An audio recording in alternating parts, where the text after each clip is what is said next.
David, thank you so much for giving us some of your time today. Just watched you unveil a new Aston Martin. Tell us a little bit about it. It's exciting. Yeah, this is the Aston Martin DB12, and it's new from the ground up. It is new on the outside. The sheet metal has been changed.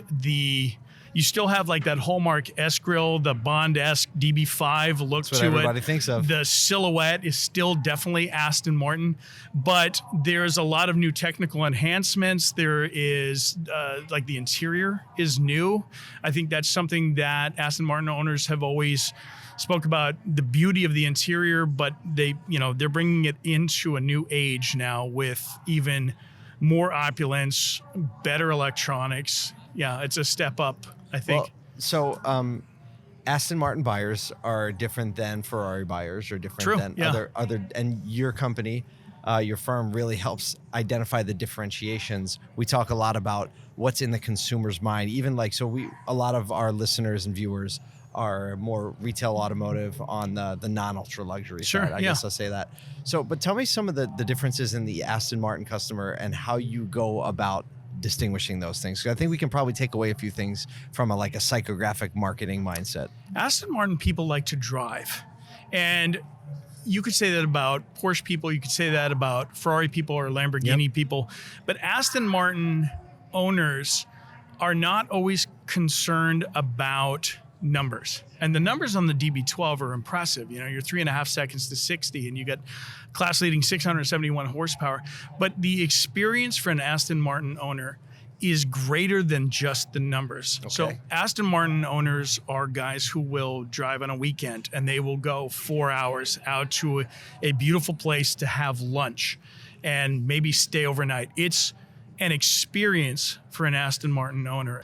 And if they say, hey, I just want to take a mountain road and I just want to, roll out at a fairly high rate of speed and then stop at a chateau and enjoy time and eat a wonderful lunch. Sounds like what James Bond does when he's not fighting other, world dominating spy rings. I think that's formed a lot of people's ideas. Well, that makes sense because it was so iconic, and the persona of Bond so iconic. It's like civilized yet adventure seeking. Yeah. Right? And you kind of pair those two, and I think that people migrate toward that. It's interesting, the history of some of the Aston Martin. My friend actually designed the V12. Oh, wow. And the engine. Yes, the engine, the original one in the 90s. Wow. And he was telling me they did research at the time, and they were talking to owners about their experiences. And it was often it came up a lot, the experience of going down a little B road in England and pulling off to the side, and maybe your indicator light was out or something else happened, and you walked to the local farmhouse and you met a wonderful couple and you spent the afternoon and you drank wine. And he went, what is this? This is not your typical owner. And that has also, been kind of the evolution of Aston Martin. It's in the history of that. Whereas if you look at other performance-bent vehicles, it's maybe about being brash or being noticed or being... Aston Martin, another thing about Aston Martin actually is it can be unnoticed. It can be like a Porsche is very much, you see a 911 and all the 911s kind of look alike. And if you have a performance 911 or you have a base 911, most people see it at a gas station and they go, oh, that's a 911. He's a Porsche driver. If you're in a Lamborghini, boy, people come out and if you're in an Aston Martin, the people who know. Yeah. And the people who don't know pass on by. Kind of just go by. Are there any plans for electrification? I knew I was going to get this. I have to ask. EVs were the topic, and Aston Martin seems like the type of car you want to hear.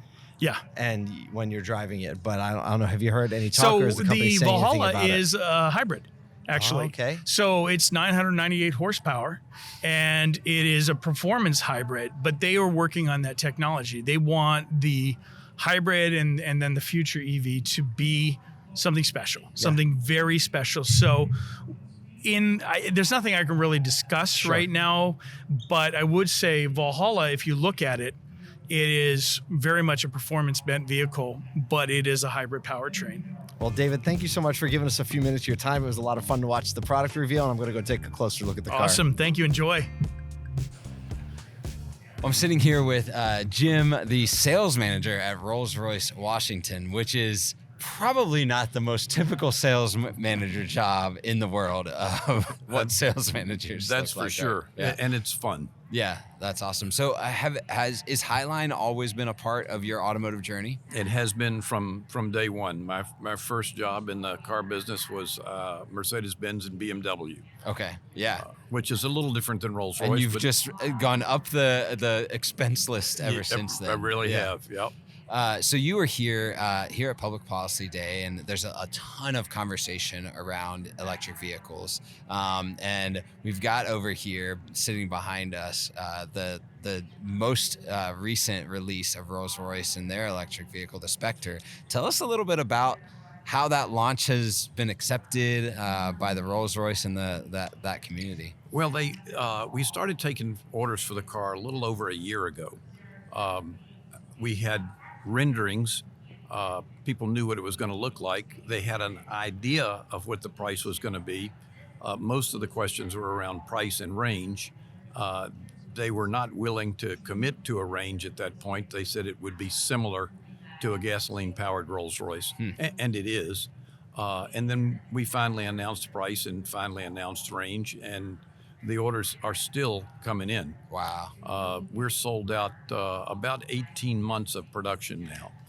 So if you gave me an order today, you're looking at, what would that be, summer of 25? 2025. Yeah. Wow, that's incredible for a vehicle of it's an over $500,000 vehicle, correct? Yeah. And what's the range on it? Well, of course, I'm supposed to say it depends. Right, yes. It depends on temperature and the load in the car and the terrain and so on. But you can figure 300 miles. Yeah, which is really good for it is. for an electric vehicle. Well, for a Rolls, I mean, nobody's going to get in a Rolls and drive across the country. Right, exactly.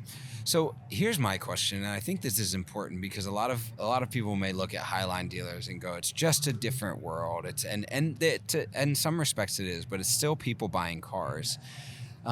Talk to me a little bit about the experience that is not just expected but given when selling and purchasing a Rolls-Royce. We're just completing a $3 million renovation to our Rolls-Royce showroom, and it's all about creating an experience. So there's a bar. Yeah.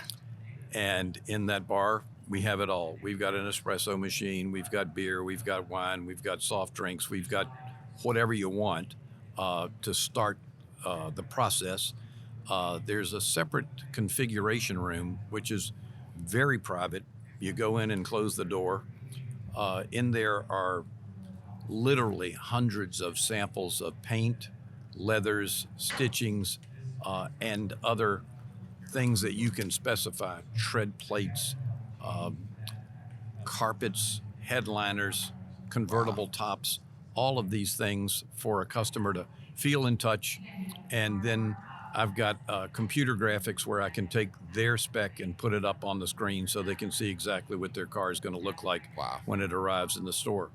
So that's the beginning, or it could be the beginning. Right. But generally, our customers will go to London and really get the full experience. Wow. So if you fly to London, Rolls will pick you up at the airport or at your hotel, your choice, in a Rolls, chauffeur you to the factory. You get lunch or dinner, tour the factory, and then a couple of hours to see maybe 50, 60 Rolls-Royces that are in production and the various colors and trims that they have, as well as samples of virtually everything Rolls has ever done.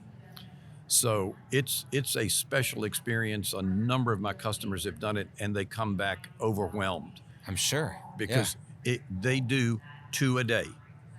Wow. Yeah. So when So you're you only there, get 600 a year. yeah. So when you're there, you get all the attention. It is a different type of experience, but it's still people buying cars, getting experience with a human, interacting with them.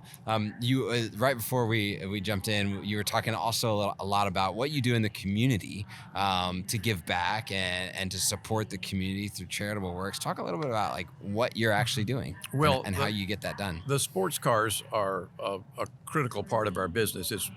It's supplemental to the Rolls-Royce business, but it's rare that we sell a Rolls-Royce to someone that doesn't own one or more of our sports cars. So we do, for example, a Toys for Tots rally, and every Christmas we had, I think, about 100 cars this year.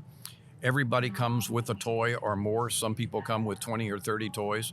We gather that all up for the Marine Corps, and then we drive to the hospital with all these fancy cars, and the kids are waving to us from the windows, knowing, of course, that they're teddy bears on the way up the steps, right? That's so cool. But they love seeing the cars, and we enjoy doing that for them and for our customers, giving our customers an opportunity to participate in that sort of thing.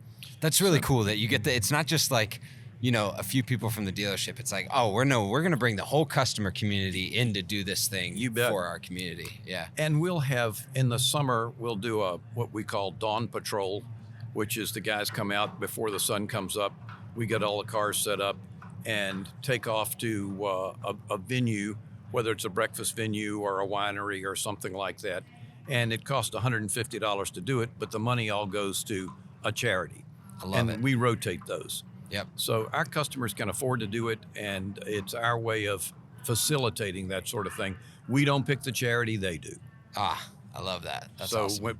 If we did it for March of Dimes this time, a customer might say, hey, listen, I'd like for you to do the next one for the American Cancer Society. And so we do. That's amazing. Well, Jim, thanks for sharing a little bit about something that not a lot of automotive people actually get to experience that you've had a unique purview into. Bill, I've loved every second of it. You can believe it. Good. Thanks for having me. Absolutely. Appreciate it.